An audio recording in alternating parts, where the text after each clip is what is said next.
What's up YouTube? Capital G here. Got a hell of a Gem Knight deck to show you. This is MegaCapitalG's top 8 build from the tournament that I hosted yesterday, the Yu-Gi-Oh! Ain't Dead tournament. We had 128 people, which isn't the biggest turnout ever. It's not as big as the Robbie Chan sponsored Mega Pack competition, which had double that, but this is still pretty damn impressive for Gem Knights. Now, I did say in the video that I hosted explaining the rules, I said that, you know, I'd give a box if anybody actually won the tournament with Gem Knights, and for a second there, he literally was scaring me because I was like, oh my god, he's really going to do it. And he ran into PK Fire in top 8, ended up losing to the person who ultimately won the tournament, but it actually was a heck of a game. And I mean, Gem Knights were doing some pretty impressive things. Now, MegaCapitalG, I posted a video with him yesterday playing Predator Planes, and honestly, if you haven't subscribed to his channel at this point, what the heck are you waiting for? The dude is kind of like the modern day Yu-Gi-Oh! For real, man. He plays like lower tier decks that people don't know about, combos that are super obscure that people have never seen, and just likes to do amazing shit with them. This is just another example of that. So if you really don't know about Gem Knights, they're an old archetype from Zexil. They got more support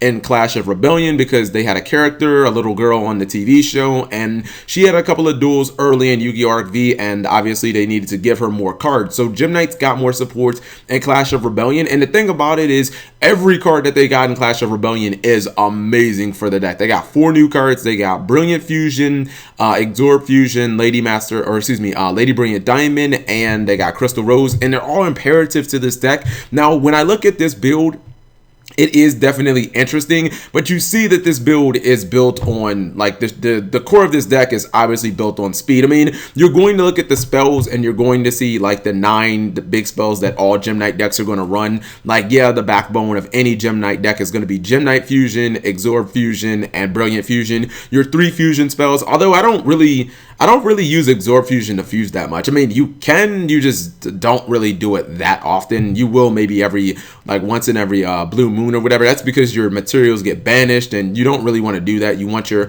materials to go to the graveyard because a lot of the cards, when you fuse them from the hand, they float, and then you can banish them to get like Gem Knight Fusion. But this deck was obviously built on speed. You see that he's running not only Upstart Goblin, but he's running a copy of Dark World Dealings to just get to the power cards, because you really want to see things like Brilliant Fusion and Gem Knight Fusion in your turn 1. Like, you want to see them turn 1. He was playing Enter the Void for even more speed, because the thing about Gem Knights is, like, generally you're going to put everything is going on the board like turn 1. Is assuming you don't go first. If you go first, like, you probably won't use Enter the Void, because you don't want to just, like, Gem Knights are not really a stun deck. They're really kind of like Mermail. You're basically just going to turbo, throw everything that you can on the field, and try and kill your opponent right then and there. All of this draw support also helps him get to a card like Regeki, which if you clear the field with Gem Knights, it's really easy to OTK. And since Gem Knights can do burn damage, it's even easier because you don't technically have to do all 8,000 in battle damage.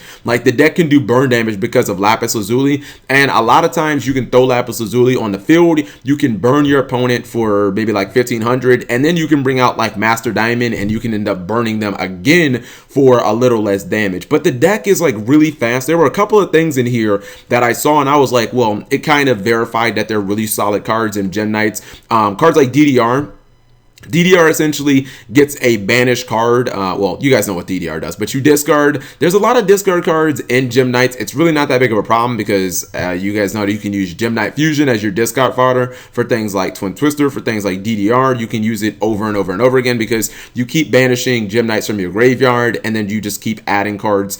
You just keep adding Fusion back to your hand. And DDR, what it does in this deck is a lot of times, like, you can banish your Lapis Lazuli, and if it wasn't summoned that turn, you can obviously DDR it back. You can do some burn damage with that, but you generally are just getting these cards back because you're going to banish them with Gem Knight Fusion anyway. So it's like, why not just add the Gem Knight Fusion back to your hand, you know, summon a monster, and then end up using, you know, like DDR to fuse again. Now, I did notice that he ran 3 copies of Zirconia And I thought that Zirconia was just, it's not really that good of a monster. It's a vanilla, but it is a hell of a beat stick. And the reason that he did that, I'm pretty sure, is because he runs Gem Armadillo. Gem Armadillo is not a Gem Knight, which really sucks. I think maybe Konami thought that they would be too powerful or something like that. Like, it basically is the Stratos of the deck against any Gem Knight monster, but it is a rock monster. So even though you can't use it with all the rest of the fusions, like you can't use it with like Master Diamond or Lady Brilliant Diamond, you can use it with Zirconia, because Zirconia just needs a Gem Knight monster plus a rock. So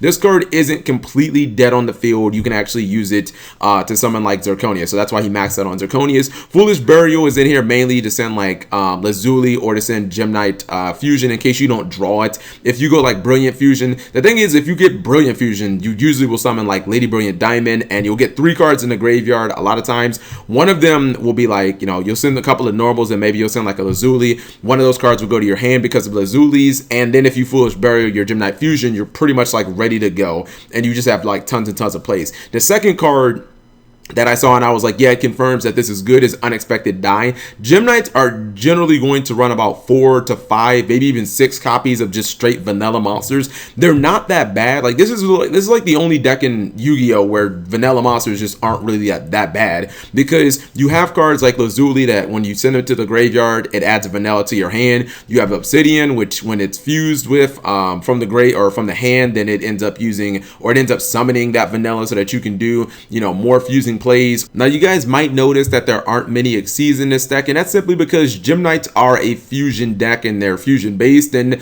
you know, you have to really stay true to that. Once you're done adding in all your fusion monsters, which most of these cards are pretty necessary, even Seraphronite, which you don't summon that often, he did actually summon during the tournament, and it definitely made a difference. It's mainly just for like the double summon and whatnot, but once you add in all your Gem Knights, you don't really have a lot of extra room for like, you know, Xyzs and whatnot, so you're only gonna have maybe 3 or 4 spots max to run like Xyzs. A lot of people choose to run Daigusto Emerald because you run so many normal monsters. Just being able to get them back is pretty good. Or, you know, the off chance where you want to, you don't, well, actually, to be honest, you really don't want to shuffle your monsters back into your deck. Like, it's very rare that you want to do that unless for some reason like your Gem Knights, like your Gem Knight fusion got like banished or something like that.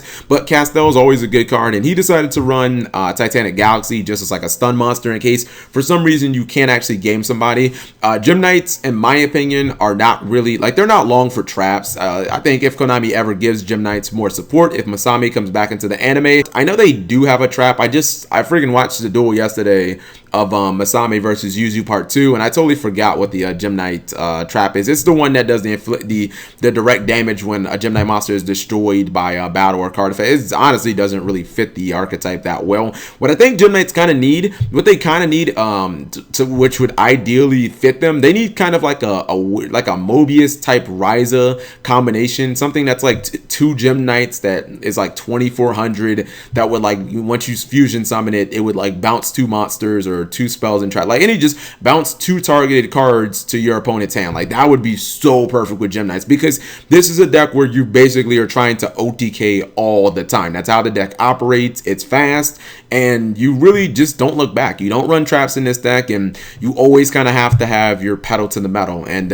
even running something like Pot of Desires isn't really that bad in this deck, because most of these cards you run multiple copies of. There's only a couple of cards where you're like, if you banish it, you're like, damn. Like, Regeki would be one card where if you banished it, you'd be like, crap. But all your other big cards like DDR and Brilliant Fusion, Absorb Fusion, and, you know, like Gem Knight, you play multiples of them, so it's not really a big deal if you banish them, or if you banish like 3 of your Lazulis or 2 of your Lazulis. Like, that would be kind of disastrous. But generally, Pot of Desires, banishing those 10 cards doesn't really matter. So let me know what you guys think. I thought it was super impressive. I am gonna have a big compilation of some of his matches. I think we recorded at least, it was a minimum of 2, but I think we might have actually had 3 of his matches that we were showing on the live stream. So I have that probably posted tomorrow. Thank you guys for watching. As always, go subscribe to GrandChavalDungo, the guy that made this deck, the guy that played it. Like the video if you enjoyed it, and also subscribe if you haven't, because if you haven't, what the heck are you doing?